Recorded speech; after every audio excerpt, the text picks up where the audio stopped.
Hi guys! Hello. What's up? Welcome back again! Our channel. Ngayon lang ulit kami nakapag-vlog. So, sulitin na natin ang araw na ito.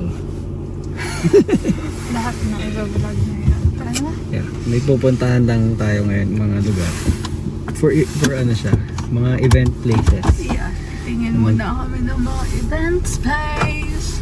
Yeah, mag-check lang kami ng mga events places nga. Check namin kung okay ba, mura ba. Wala lang. Gusto lang namin i-check. For future events. Wala lang. Wala lang. Check lang natin. Yup. Sama namin kayo. For today.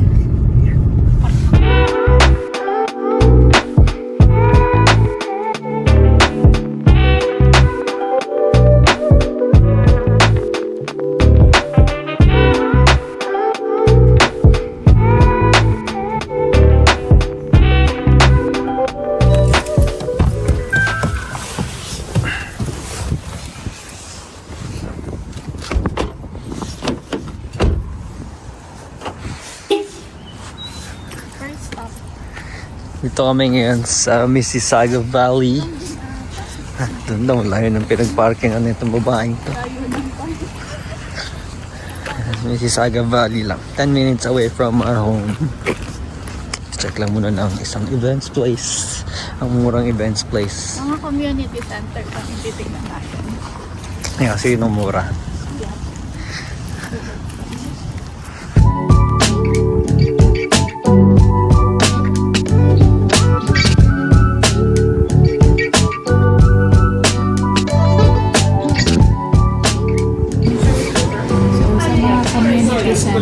Dito sa Mississauga, you need to call them first before viewing to make sure na walang tao.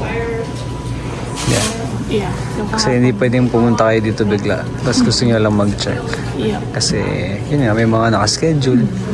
Kailangan alam din nila. Kahapon tumawag ako. Tapos ngayon, pinapunta kami 11. Kasi 11:30 may program. So, yeah. May iba rin yung mga meron dito.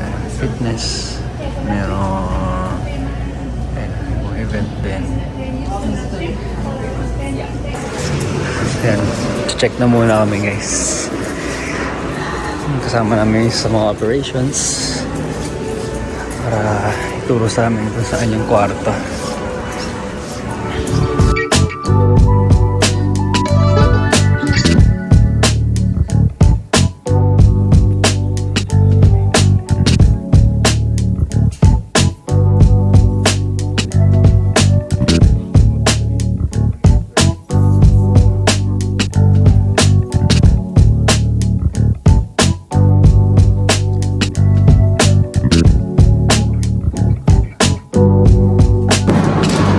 Tapos na kami mag-check. Yeah, how was it? Okay lang naman. I mean, syempre, for the price. Magkano in-inquiran mo? $28 lang binigay sa amin per hour. Mura lang siya. Per hour. And I think it's reasonable price na. Instead na, kung gusto nyo yung event nyo is sa hotel, mas Yeah, mahal talaga. mahal. Kayo lang naman yung nandito. So, And ano lang naman yung kailangan natin siguro? 3-4 hours. Max 9-4. ba? Sa hotel, mga 400, 500 minimum yun. Tapos kailangan mo pang bumili sa kanila ng Pagkain. food. Yeah. Anyway, chinek lang namin ito. Kasi meron itong hockey arena. Di ba? Maganda rin tong area na to. May isa pa naman pupuntahan na community center sa Meadowville. Gusto mo pa bang puntahan yan? Malayo. Check natin, bahala na. Malalaman. Ito naman yung hapon.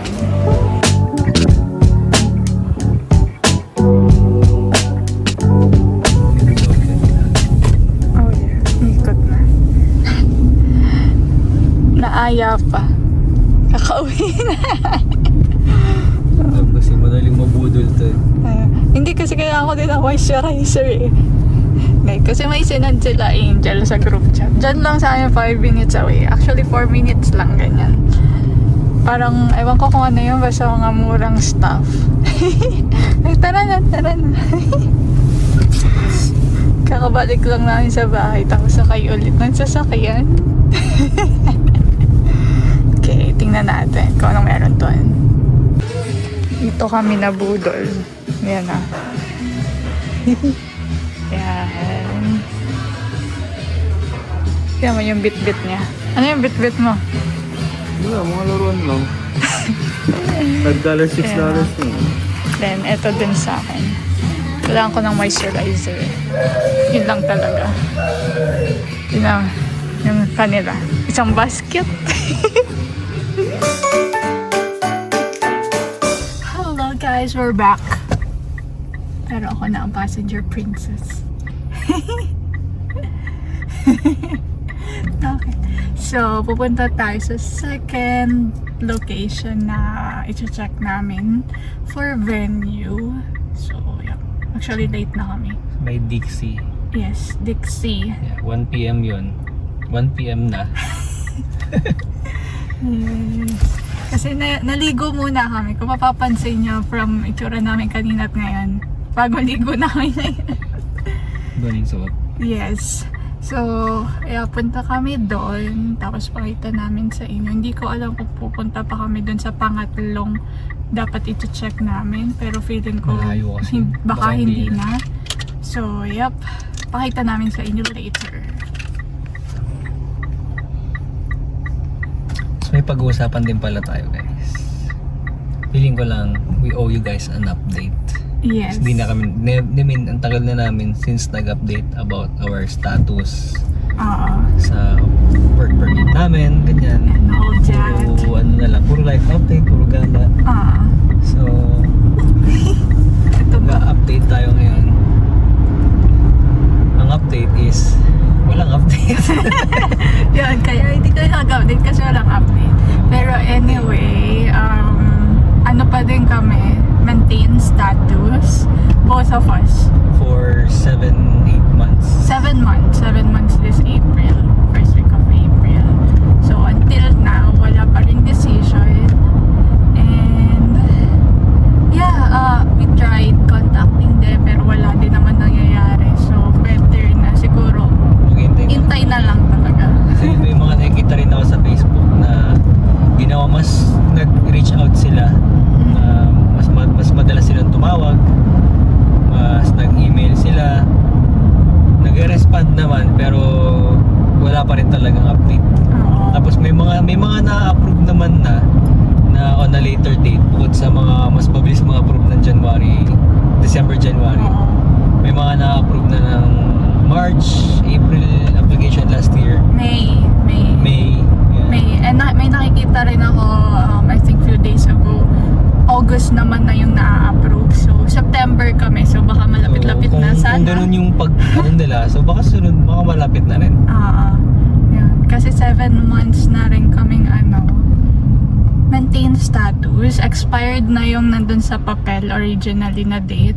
Pero we're Allowed pa still rin. allowed and legally Working. Yep. So, yeah. Yun nga lang, ang downside, syempre, since maintain status ka, pag lumabas ka ng Canada, pagbalik mo, Wala kang hindi ka na pwede mag-work. Yep. Or baka hindi ka na makabalik, I don't know. Pero bawal ka na Hindi, mag-work. pwede kang lumabas, pero pagbalik mo dapat may work Ayos. permit ka na, Oo. mismo. May status May ka na. status ka na. Kasi nga maintain lang kami. Kailangan namin i-maintain. Yes. So, yun naman yung mga downside nun. Then, yun nga, if you want to look for another job, hindi ka rin basta-basta makakalipat kasi nga, wala kami nung papel pa talaga Yeah. na work Kasi yung mga permit. employer ngayon, ang hinahanap talaga nila is yung meron papel na. Kasi hassle din naman sa kanila. Kasi ang pangahawakan lang namin until a decision is made. Paano pag hindi? Yeah. Kailangan din natin isipin. Kailangan din nilang isipin niya. Yun yung mga downside. Yun naman sa maayos naman is at least we have 7 months na extra time dito sa Canada. Na actually, kung yung work mo is okay na for PR, Magbibilang na. oo, nagbibilang na. Like 7 months na yung meron na kaming experience. Eh, diba, we need at least a year. So, konti na lang. So, yun naman yung mga okay sa pagiging maintained status. Nadadagdagan yung oras mo. Yes, kung isipan nyo lumipat ng trabaho, kung tinatrabaho nyo pa rin yung tier na kailangan nyo, at least may extra time pa rin. Oo. Hindi ma-hurt yung Yung tatlong taon na PGWP.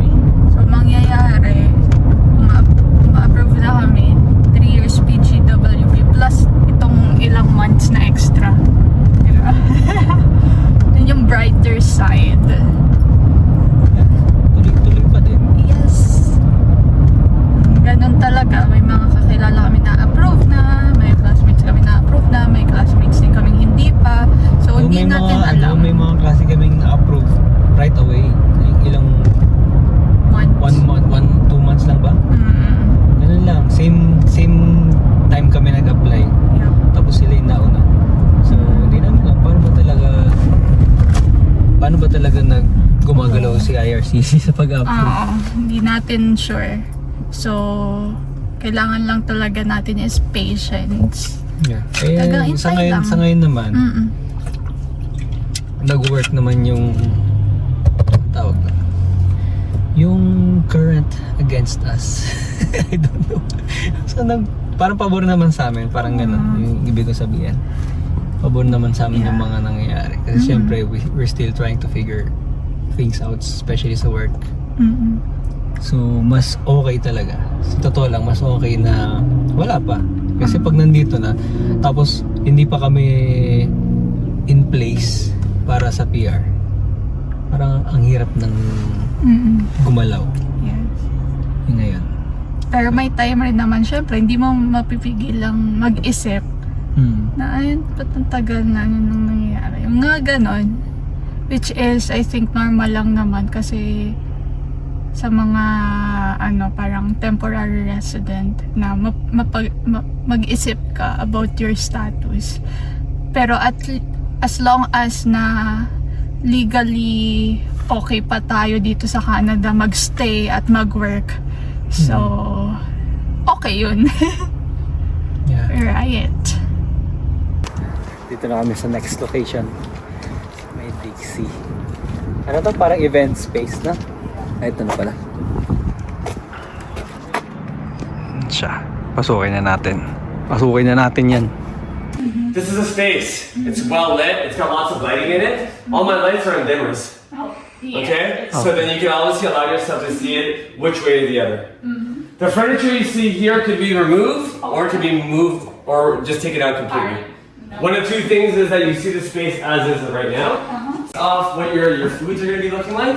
You have your three essentials. You have your microwave, your oven. Obviously the fridge is going to be standard. If you need anything more than that, the only thing I have for you is a cooler. Comes on wheels, you can put ice in it, I'll put ice in it for you.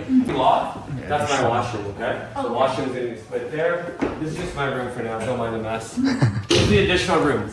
Okay? So additional room is we've done one of two things. The table itself is very, very big and heavy. You won't be able to, we can, but I don't suggest moving it at all. Ako din to, hindi mo na kailangan ng gaanong decor na. Yeah. So ito guys, yung Pero, wait lang, papakita muna natin. Ito yung isang tinignan namin. 100 per hour siya. Pero maganda. Kasi, ayan, plenty of space. Para wala lang ayusin talaga. Kasi yung balak lang talaga namin is kainan lang. yeah, So wala naman. anything. Yeah. You will just remove this chair. Iurong-urong lang yung chairs. Tapos meron siyang sariling ito, tabletop. Yeah. So, siguro dito yung mga pagkain. Fridge. And microwave. Yan. Diba? Kung madala natin yung pagkain, mapadeliver ng maaga, at least may painitan. So, pwede rin dito. Diba? Tapos yan, may TV rin for seeing pictures or videos or whatever. Decent space siya. Tapos may wine cellar. Wine cellar ba tawag doon? Yeah. Basta yan. Tapos storage space din to. Coat. Coat pala. Yeah. Yan. Tapos dyan din yung may speaker din. Pwede daw ipagamit. Yeah. And may TV na din. Siguro kung may decor lang, siguro dito na lang banda, no? Eto dito. Kasi hindi naman siguro magagamit tong space gaano. Pero, decent space siya. And may room pa doon. Yeah, pakita natin yung kwarto. Okay din. 100 per or 100 plus tax o 100 flat? Plus pa. Yeah. Ito, isang Ay, sorry. room, extra room. Yeah. Pag mga gustong umupo, kumain, or siguro dito lang yung preparation area or whatever. Diba kasama rin to sa price. Mas okay siya compared sa hotel na mag-hotel kayo. So, ayan. May extra 1 hour free time Before. before para to set up and all. So, ang vlog na to ay napakadaming lugar na. Dito kami sa, ano to, tip box ata. Yung parang, ganyan, maghahanap ka. Pili ko galing to sa Amazon na sinode, ganyan. Tapos binabenta. Kasi yun yung pricing nila. Like for today, Saturday, $25. Pero tingnan nyo yung Friday, 1.5 na lang. Yan. Ito, inaay namin to. Kasi gusto ni Kyle ng drawer. Ewan ko dyan, gusto niya ng drawer. Pero ayan. Nakita namin sa Amazon, 100 yan. $99. So, 25 lang ngayon. So, we'll see. Baka bili namin. Yun siya. Tingin pa, baba. Tatanong pa siya talaga.